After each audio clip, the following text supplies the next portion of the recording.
Hello friends, let us now learn some important points about the acetylcholine secretion.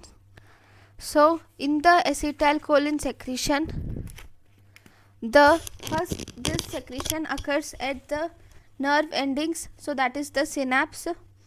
So here we have a choline uptake receptor which will help in uptake of choline from the outside to the nerve terminal.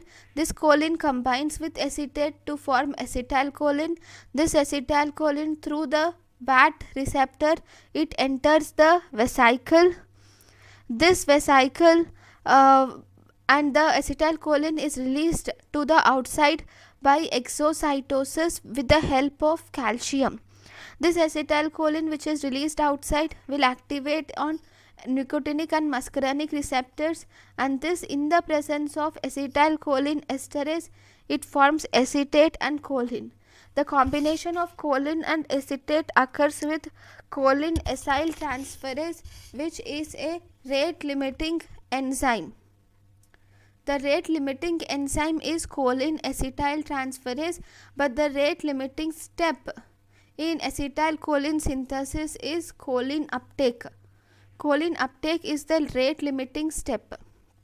So choline acyl transferase is the rate limiting enzyme in acetylcholine secretions. Now the calcium also enters the nerve terminal, and this will activate the exocytosis of acetylcholine.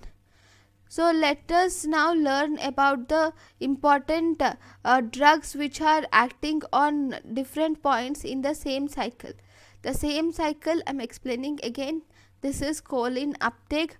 This choline combines with acetate to form acetylcholine. In the presence of acetylcholine acyl transferase, this, with the presence of VAT, it enters the vesicle, and the vesicle goes to the nerve terminal and causes exocytosis with the help of calcium.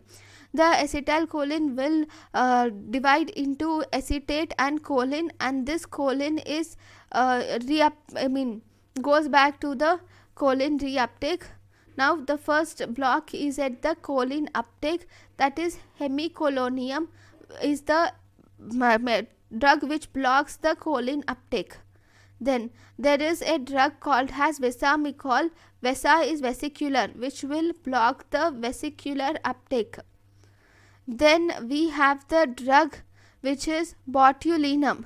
The botulinum will inhibit the calcium uptake into the nerve terminal. As a result, this will inhibit the acetylcholine release by inhibiting the calcium. This botulinum is a drug which is used in the treatment of facial wrinkles. It is approved for chronic migraine according to FDA, and it is used in achalasia cardia. So these are the different drugs which are used. Then if you see the parasympathetic drugs, we will learn in the next class. Thank you guys for watching my lecture. Thank you.